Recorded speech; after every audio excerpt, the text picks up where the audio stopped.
Hello class, welcome to study official. आज हम discuss करने वाले हैं क्लास 10th अपनी केमिस्ट्री का पहला chapter chemical reaction and equation, उसका बहुत इंपॉर्टेंट टॉपिक कैटलिस्ट। यहाँ से डायरेक्ट आपसे पूछा जाता है define catalyst and give one example. तो ये वाला आपका जो क्वेश्चन है ना, बहुत बार एग्जाम में रिपीट हुआ है, बहुत ज़्यादा बार। देखिए, सबसे पहले हम समझते हैं आखिर ये कैटलिस्ट होता क्या है। कैटलिस्ट देखिए, आपकी कोई रिएक्शन है जो हो रही नॉर्मल अपने हिसाब से रेट से, यानी कोई रिएक्शन है जो 1 घंटे में कंप्लीट होती है, और कोई ऐसी रिएक्शन है जो 5 मिनट में कंप्लीट होती है, कोई ऐसी रिएक्शन है जो 2 घंटे में कंप्लीट होती है। अब 2 घंटे या फिर आधे घंटे तक रिएक्शन होने वाली जो होती है, उस तक आप खड़े रहेंगे, सिर्फ बैठे रहेंगे, और इतने लंबे समय तक रिएक्शन हो रही है, वहाँ पर गलतियाँ होने के चांसेस ज़्यादा हो जाते हैं। लेकिन अगर कोई रिएक्शन की आपको रेट बढ़ानी हो, जैसे मान लो कोई रिएक्शन आधे घंटे में हो रही है और आप चाहते हैं कि वो 15 मिनट में हो जाए या 10 मिनट में हो जाए, तो उसके लिए उसमें कुछ सब्सटेंस मिलाते हैं, और जो सब्सटेंस उस रिएक्शन में जाता है और उसकी रेट को बढ़ा देता है, बट उसके प्रोडक्ट में शामिल नहीं होता है। मैंने क्या कहा कि एक ऐसा सब्सटेंस जो केमिकल रिएक्शन में जाता है और उसकी स्पीड को बढ़ा देता है, लेकिन खुद उस रिएक्शन में कहीं भी नहीं दिखता है, खुद उस रिएक्शन के ना ही रिएक्टेंट पार्ट में और ना ही वो प्रोडक्ट पार्ट में नज़र आता है, मतलब कि वो उसमें इन्वॉल्व नहीं होता है। ऐसे सब्सटेंस को हम बोलते हैं कैटलिस्ट। यानी कि बाहर से आइए, मदद कीजिए और चले आइए। कभी ये मत बोले कि हमने किया, बस आप आइए, किसी की मदद कीजिए और चुपचाप वहाँ से चले आइए। समझ रहे ना आप? तो इसको बोलते हैं कैटलिस्ट। अब डेफिनेशन देखिए, a catalyst is a substance which increases the rate of reaction without itself undergoing any change. ये हो गई आपकी डेफिनेशन। तो आप डिफाइन तो देखिए ऑलमोस्ट सभी बच्चे कर लेते हैं, ठीक है, लेकिन इसकी रिएक्शन जब लिखने की बारी आती है तो बहुत सारे बच्चे इसमें गलती कर देते हैं, क्योंकि उनको एग्जाम्पल लर्न नहीं होता है। कहीं पर भी आप कोई भी कैटलिस्ट नहीं डाल सकते हैं, ठीक है, ध्यान रखिएगा। चलिए एग्जाम्पल लिख लेते हैं हम। सबसे पहला एग्जाम्पल अपना लेते हैं, जैसे कि हमको पोटेशियम क्लोरेट पता है। पोटेशियम, ये हो गया पोटेशियम, और क्लोरेट ClO3, ये हो गया पोटेशियम क्लोरेट, ठीक है।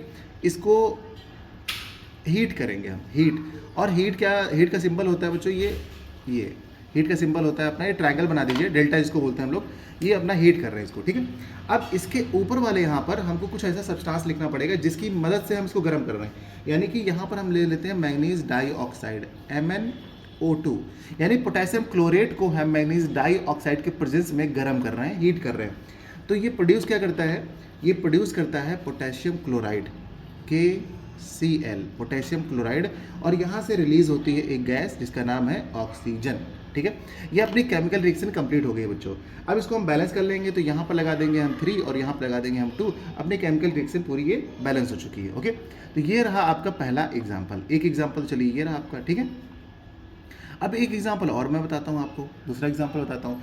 अब हमने क्या ले लिया है कि हमने कहा कि आपको कार्बन मोनोऑक्साइड गैस आपने ली। कार्बन मोनोऑक्साइड का सिंबल होता है CO, कार्बन मोनोऑक्साइड, ठीक है। इसको आप क्या रिएक्शन, किससे रिएक्शन कराइए? हाइड्रोजन से। कार्बन मोनोऑक्साइड को हाइड्रोजन से रिएक्शन करा रहे हैं, इसकी रिएक्शन हो रही है। लेकिन अब ये जब रिएक्शन होती है तो किसके प्रेजेंस में होती है, वो हमको लिखना पड़ेगा इसके ऊपर।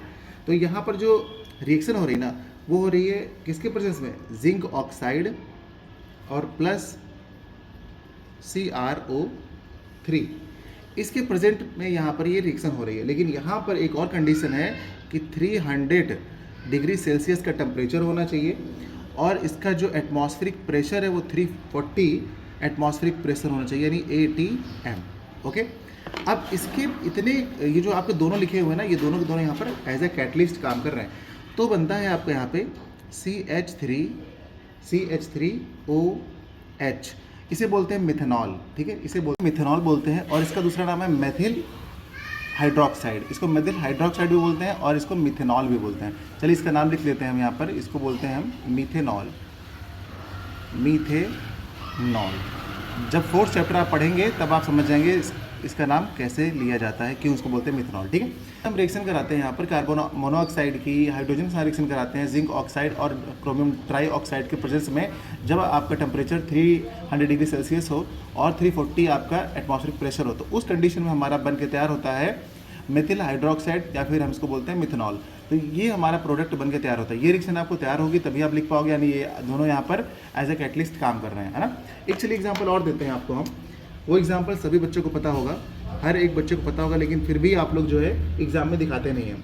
देखिए, जैसे आपने क्या कहा कि हमारे पास है कार्बन डाइऑक्साइड को हम रिएक्शन कराएंगे किससे? हाइड्रोजन से, ठीक है, हाइड्रोजन से रिएक्शन कराएंगे। लेकिन किसके किसके प्रेजेंस में? यहाँ पर मैं लिखूंगा सनलाइट। अब देखिए आप लोगों को याद आने लगा होगा कि यहाँ पर सनलाइट लिख रहे हैं सर, तो नीचे लिखेंगे क्लोरोफिल, है ना, जाहिर सी बात है क्लोरोफिल, फिल। जब भी हम कोई रिएक्शन कराते हैं कार्बन डाइऑक्साइड और हाइड्रोजन के बीच में, जहाँ पर आपका सनलाइट और क्लोरोफिल प्रेजेंट हो, तो उस केस में आपका जो प्रोडक्ट बनता है, आपको सभी को पता है क्या बनता है, ग्लूकोज बनता है। ग्लूकोज का फॉर्मूला क्या होता है, C6H12O6 बनता है ना। और साथ में रिलीज होती है आपकी बहुत सारी ऑक्सीजन। अब इसको आप बैलेंस करेंगे तो आप सभी को पता है, यहाँ पर 6 लगा देंगे, यहाँ पर 6 लगा देंगे और यहाँ पर 6 लगा देंगे, रिएक्शन बैलेंस। अच्छा, ऊपर वाली मैंने बैलेंस करके नहीं बताई थी, यहाँ पर आप 2 लगा लीजिएगा, रिएक्शन पूरी बैलेंस हो जाएगी। इस तरीके से हमारे ये 3 क्या हो गए, एग्जाम्पल हो गए।